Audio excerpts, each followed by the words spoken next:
Hello friends, welcome back to the channel. আশা করি তোমরা সবাই খুব ভালো আছো, আমিও খুব ভালো আছি। আজকে অনেক দিন পর তোমাদের সাথে আবার সামনাসামনি আমার দেখা হচ্ছে, কারণ আমি লাস্ট কিছুদিন আমি ব্লগ করতে পারিনি একদমই। আমার বোধহয় লাস্ট ব্লগ গেছিল পমফ্রেট মাছের যে ঝালটা আমি তোমাদের শিখিয়েছিলাম সেইটা।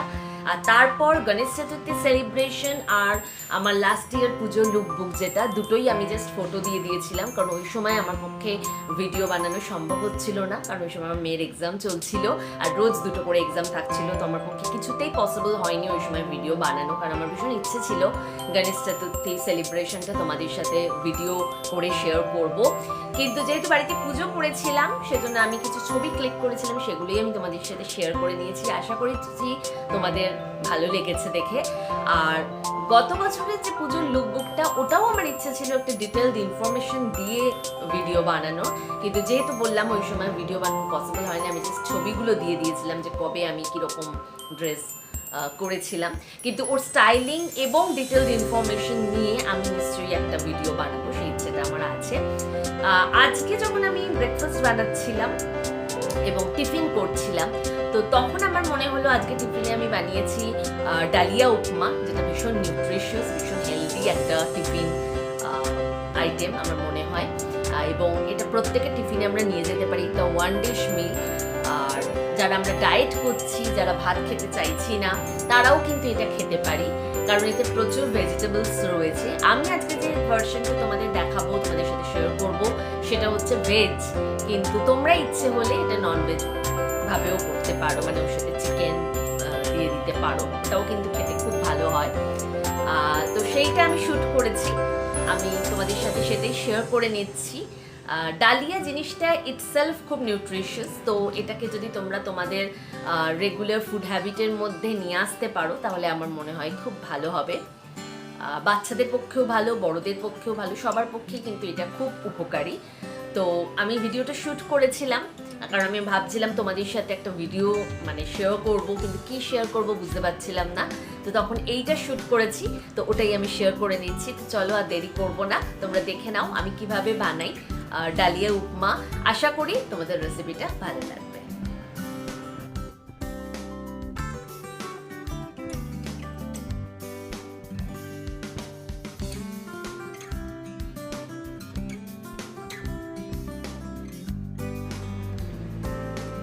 আচ্ছা, দেখে নিই আমরা ডালিয়া উপমা বানাতে আমাদের কি কি ইনগ্রেডিয়েন্ট লাগছে।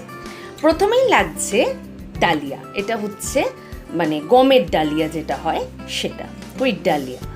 এছাড়াও অন্যান্য বোধহয় জোয়ার, বাজরা, এই ডালিয়াগুলো পাওয়া যায়, তোমরা সেটা দেখে নিতে পারো। স্পেন্সার্স বা এই সমস্ত জায়গায় কিন্তু অন্য ডালিয়াও পাওয়া যায়, তোমরা যেটা খেতে পছন্দ করবে সেরকম ডালিয়া তোমরা নিয়ে নিতে পারো।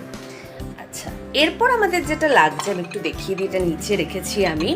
এখানে গাজর আর বিনস, আমরা যেরকম ফ্রাইড রাইসে যেরকম দিই ছোট ছোট করে কেটে, এইভাবে আমি কেটে রেখেছি।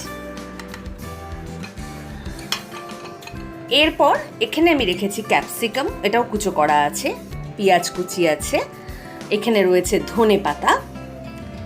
আর ফোড়নের উপকরণের জন্য দেখো কি কি রয়েছে আমাদের, কালো সর্ষে, হিং, শুকনো লঙ্কা, এখানে কারি পাতা রয়েছে, এছাড়া লেবু রেখেছি, এটা ফোড়নের জন্য নয়, এটা আলাদা। আর নুন, হলুদ, আদা কুচি, বাদাম ভাজা রয়েছে, আর এইখানে রয়েছে অল্প একটু চিনি। আর পুরো রান্নাটা আমি করব হচ্ছে সর্ষের তেলে। তো তোমাদের মোটামুটি আমি দেখিয়ে দিলাম, তো চলো এবার আমরা রান্নাটা শুরু করি। আচ্ছা, এবার আমরা গ্যাসটা অন করে নিয়েছি, নিয়ে আমি একটা কড়াই বসিয়ে দিয়েছি। এবার এইখানে আমাদের যে ডালিয়াটা রয়েছে, এই ডালিয়াটা আমরা একটু ড্রাই রোস্ট করে নেবো। তো আমি ডালিয়াটা দিয়ে দিলাম। ড্রাই রোস্ট না করলে যেটা প্রবলেম হয় সেটা হচ্ছে যে ভীষণ ওটাকে না মাখা মাখা মতো খেতে হয়, ঝরঝরে যে ব্যাপারটা সেটা কিন্তু হবে না। কিন্তু ডালিয়া উপমাটা ঝরঝরে খেতেই ভালো লাগে বেশ, যেরকম আমরা সুজির উপমা খাই যেরকম, সেই জিনিসটা। তো আমরা এটাকে একটু এটা একটু ড্রাই রোস্ট মতো হবে। এটা হোক, আমি তারপর তোমাদের দেখাচ্ছি।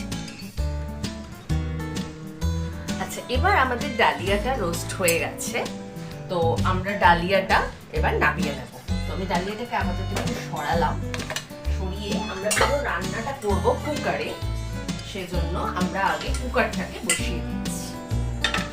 কুকারটাকে একটু গরম করে নেব, তারপর আমি তেলটা দেব। তো ততক্ষণ আমি এই ডালিয়াটা এখানে নামিয়ে দিলাম। ডালিয়াটা ড্রাই রোস্ট হয়ে গেছে।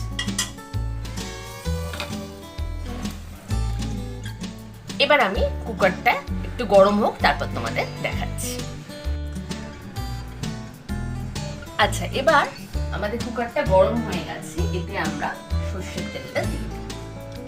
সর্ষের তেল দিয়ে দিলাম পরিমাণ মতো, এটা মানে যতটা গাজর বিনস এগুলো রয়েছে, পেঁয়াজ রয়েছে, সেগুলো একটু ভাজা ভাজা করে নেওয়ার মতো। এই পুরো রান্নাটাই আমরা এই কুকারেই কিন্তু পুরো কমপ্লিট করব, এবং খুব বেশিক্ষণ সময় এটাতে কিন্তু লাগবে না। এবার আমাদের তেলটা গরম হবে। তেলটা গরম হলে আমরা বাকি রান্নাটা কন্টিনিউ করছি। তেলটা গরম হয়ে গেছে, এবার এর মধ্যে আমরা ফোড়ন যেগুলো আছে সেগুলো দেব। প্রথমেই দিলাম সর্ষে,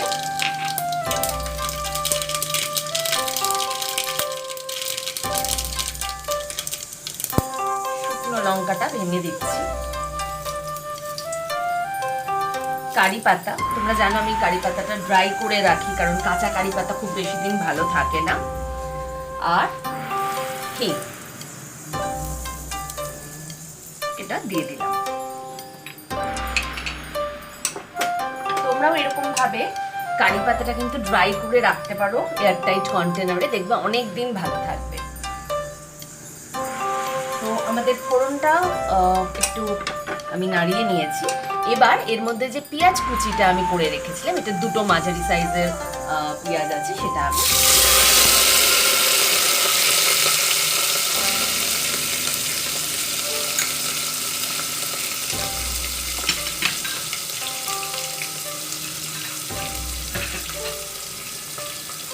এবার আমি এটাকে নেড়ে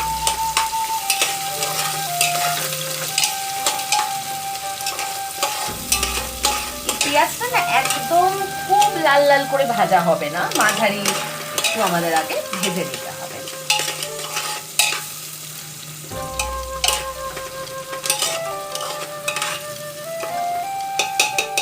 পেঁয়াজটা একটু ভাজা হোক। এবার আমাদের পেঁয়াজটা একটু ট্রান্সপারেন্ট হয়ে গেছে, মানে একটু হালকা গোলাপি গোলাপি হয়ে গেছে। এবার আমাদের এই যে গাজর আর বিনসটা যেটা কাটা ছিল সেটা আমরা দিয়ে দিচ্ছি এর মধ্যে।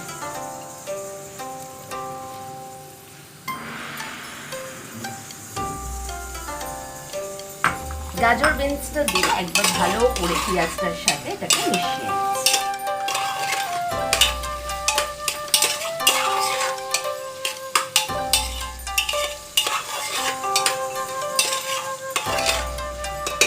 ভালো করে একবার নেড়ে নিলাম, নিয়ে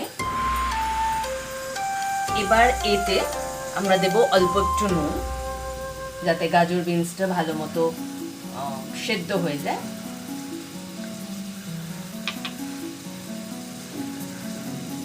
আর দিচ্ছি একটুখানি হলুদ, দুটোই একদম অল্প অল্প দিলাম, কারণ পরে আবার একবার আমি দেব, দিয়ে আবার ভালো করে নেড়ে দেব।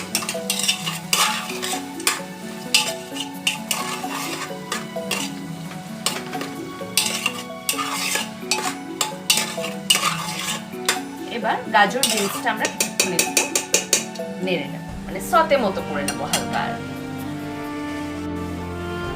গাজর আর বিনসটা অনেকক্ষণ ধরে ভাজার কোনো প্রয়োজন নেই, কারণ যেহেতু আমরা পুরো রান্নাটা কুকারে করব, কুকারে এটা একদম স্টিমে আমরা বসিয়ে দেব, সেজন্য গাজর আর বিনসটাকে অনেক ভাজা ভাজা হবে না। আর এই রান্নাটাতে না কোনো সবজিগুলোই খুব ভাজা ভাজা হয় না। একটু নেড়ে নিয়েছি, এবার আমি ক্যাপসিকাম যেটা আমার কাটা ছিল সেটা আমি অ্যাড করে দিচ্ছি।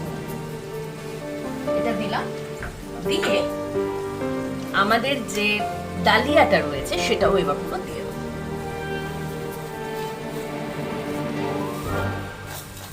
পুরোটা একদম দিয়ে দিচ্ছি ডালিয়াটা দিলাম।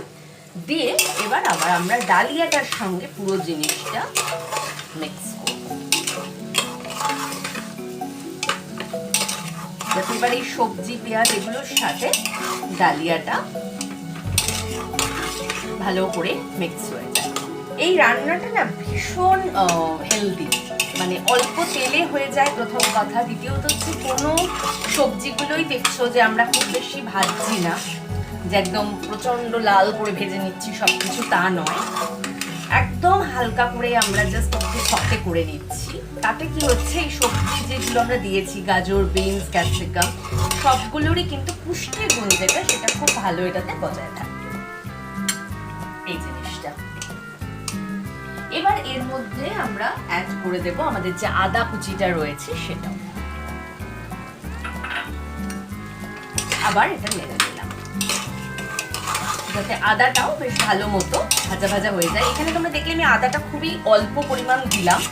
তার একটা কারণ হচ্ছে যে আমরা সবাই মানে কেউই খুব একটা আদার ফ্লেভারটা খুব একটা পছন্দ করি না, অল্প একদম দিই সবেতেই। তোমরা যদি কেউ আদার ফ্লেভার পছন্দ করো আর একটু বেশিও দিতে পারো, ওটা কোনো অসুবিধে হওয়ার কথা নয়। এবার আমি ডালিয়াটা দিয়েছি, তারপর আমি আবার একটু নুন দেব। এবার কিন্তু নুনটা আমায় পরিমাণ মতো একটু দিতে হবে, কারণ এরপর আমায় জল অ্যাড করতে হবে। আর একটুখানি আমি হলুদ দিচ্ছি, হলুদটা খুব বুঝে, কারণ হলুদ আমরা আগেও একবার দিয়েছি, সেজন্য একটু মাপটা বুঝে নিয়ে দিতে হবে। দিয়ে এটাকে ভালো করে আবার একবার নেড়ে নিচ্ছি, খুব ভালো করে যেন মিক্স হয়ে যায় নুন হলুদ এর সাথে মশলাগুলো। আর যেটা বলছিলাম, এই রান্নাটা ভীষণ হেলদি, এই জন্য এতে খুব বেশি মশলা দেখো পড়ছে না। আমরা কাশ্মীরি মির্চ পাউডার বা জিরে গুঁড়ো, ধনে গুঁড়ো কোনো কিছু দিচ্ছি না। নুন, হলুদ, মিষ্টি আর ওই যেটা ফোড়নে দিয়েছিলাম ওই মশলাতে কিন্তু পুরো রান্নাটা হবে। আর ডালিয়া ইটসেলফ হচ্ছে ভীষণ একটা হেলদি এবং প্রোটিন সমৃদ্ধ খাবার, ফলে সবার জন্য এটা ভীষণ ভালো। মানে বয়স্ক থেকে যারা ছোট বাচ্চা রয়েছে তাদের ভীষণই ভালো। আর যারা ডায়েট করছো, ডায়েট করা মানে কিন্তু কখনোই না খেয়ে থাকা নয়, ভাত কম খেয়ে অন্য জিনিসগুলো কিন্তু সবই পরিমিত খেতে হবে। তো ভাতের বদলে তোমরা এরকম ডালিয়া বানিয়ে নিতে পারো। আর ডালিয়া উপমাটা আমি দেখাচ্ছি যেভাবে, সেটা হচ্ছে ভেজ ভার্সনটা। তবে এর সাথে চিকেনও দেওয়া যায়, চিকেন দিলেও কিন্তু খুব ভালো খেতে হয়। মানে আমি ওটা বাড়িতে করে দেখেছি, চিকেন বা ধরো পনির ভেজে দিয়ে দিতে পারো, যাতে একটা হোল মিল হয়ে যায়। মানে তোমাকে আর অন্য কিছু ক্যারি করতে হবে না। মানে এটাকে যদি টিফিনে ক্যারি করো তাহলে ভেজিটেবলস পড়ে যাচ্ছে, ডালিয়া থাকছে, তার সাথে তুমি যে প্রোটিন ফর্মটা ভীষণ পছন্দ করো, ধরো চিকেন পছন্দ করো বা পনির, আমি এই দুটো দিয়েই করেছি সেজন্য আমি এই দুটোর কথাই বলতে পারছি। তোমরা আরও এক্সপেরিমেন্ট করতে পারো, কারণ রান্নাটা পুরোপুরি এক্সপেরিমেন্টের ব্যাপার। হয়তো আমি যে জিনিসটা এখনো ভাবিনি, তোমরা সেটা ভেবে করেও ফেলতে পারো। তো এইভাবে তোমরা করে নিতে পারো। তাহলে কি অনেক কিছু, আমাদের যখন টিফিন টাইম হয় তখন কি হয়, অনেক কিছু নিয়ে খাওয়াটা একটু ডিফিকাল্ট হয়ে যায়। ওয়ান ডিশ মিল হলে খুব সুবিধে হয়, এবং এমন একটা খাবার যেটা প্রোটিন সমৃদ্ধ, যেটা আমাদের জন্য ভালো, হেলদি। আমরা সবসময় এরকমই একটা কোনো রেসিপি খুঁজি এবং চটপট হয়ে যাবে, যেটা ভীষণ ইম্পর্ট্যান্ট আজকের মানে এত তাড়াহুড়োর যুগে, যে আমি কত তাড়াতাড়ি জিনিসটা বানাতে পারছি সেটাও কিন্তু ভীষণ ইম্পর্ট্যান্ট। তো এটা দেখো ভালো করে আমি নেড়ে দিয়েছি, একবার মিক্স করে দিয়েছি ভালো করে। এবার আমি এতে একটু দেব আমার চিনিটা এবার দিচ্ছি। চিনিটা আমি পরিমিত দিচ্ছি, খুব বেশি দিলাম না। দিয়ে একবার নাড়ছি।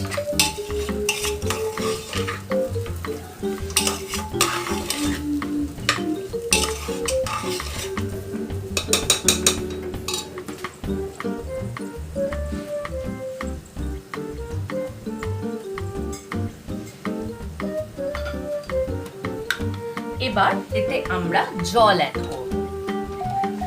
জলের মাপটা যেটা সেটা হচ্ছে এই যে জিনিসটা, পুরো যে জিনিসটা আমি দিয়েছি সেটা যেন জাস্ট ভিজে যায়, মানে জাস্ট এরকম ভেজা থাকবে। খুব বেশি কিন্তু জলটা এখানে হবে না, কারণ জলটা যদি খুব বেশি হয় তাহলে কিন্তু জাস্ট এরকম জাস্ট দেখো জিনিসটা আমার ভিজে গেছে।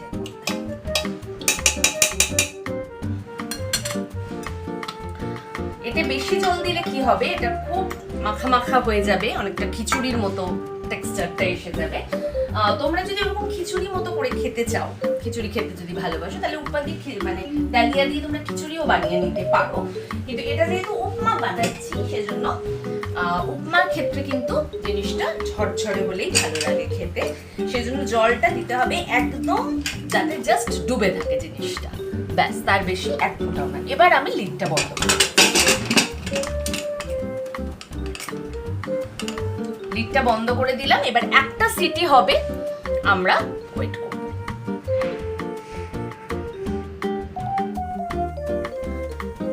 আমাদের একটা সিটি হয়ে গেছে কুকারে, তো আমরা এবার কুকারটাকে খুলে নিচ্ছি, স্টিমটাও বেরিয়ে গেছে।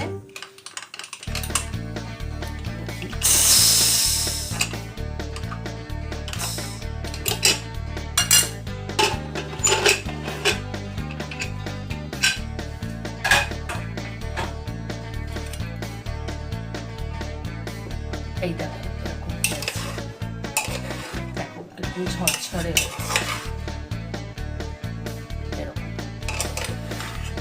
এটা কিন্তু একদমই দেখো গলা গলা হবে না, একদম যেরকম পোলাওয়ের টেক্সচার হয় সেরকম টাইপের। তো আমাদের ডালিয়াটা ভালো মতোই হয়ে গেছে। এবার আমি যেটা অ্যাড করব ডালিয়াতে সেটা হচ্ছে যেটা বাদাম ভাজা ছিল সেটা আমি দিয়ে দিচ্ছি,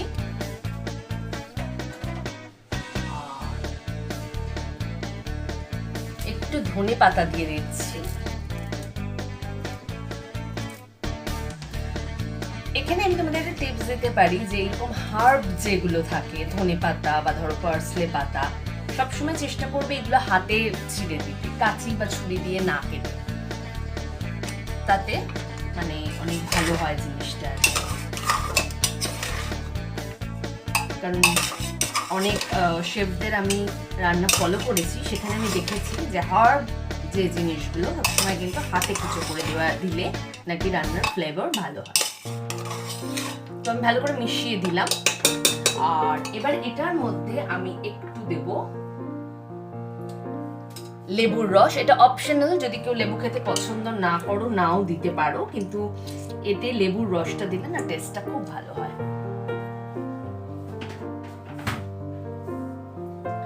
এটাকে আবার আমি একটু লেবুর রসটা এখন এটাকে আমি একটু স্ট্যান্ডিং টাইমে রাখছি, আমি পরে নাবিয়ে সার্ভ করে তোমাদের অতি অবশ্যই দেখিয়ে দিচ্ছি যে কিরকম হলো ডালিয়া উপমা। দেখো আমাদের ডালিয়া উপমা রেডি অ্যান্ড সার্ভড। আশা করি তোমাদের আজকের এই রেসিপিটা ভালো লেগেছে, তোমরা অবশ্যই এটা বাড়িতে বানিও, এটা কিন্তু ভীষণ হেলদি একটা খাবার, আশা করি তোমাদের খেয়েও ভালো লাগবে। আর তোমাদের যদি আজকের রেসিপিটা ভালো লেগে থাকে অতি অবশ্যই লাইক করো, শেয়ার করো বন্ধুদের সাথে, আর কমেন্ট করে তোমাদের ফিডব্যাক অতি অবশ্যই কিন্তু আমাকে জানিও যে তোমাদের বাড়িতে তোমরা তৈরি করে খেয়ে তোমাদের কীরকম লাগলো বা তোমাদের পরিবারের লোকজনদের কীরকম লাগলো।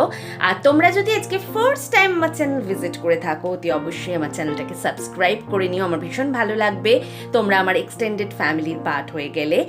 আর বেল আইকনটাকে ক্লিক করতে কিন্তু একদম ভুলো না, যাতে আমি যখনই নতুন ভিডিও আপলোড করি তোমরা সঙ্গে সঙ্গে তার নোটিফিকেশন পেয়ে যাও। তোমরা সবাই খুব ভালো থেকো, stay happy, stay healthy, stay positive. আজকের মতো এইটুকুই, দেখা হচ্ছে আর একটা কোনো ব্লগে, ততক্ষণের জন্য বাই বাই।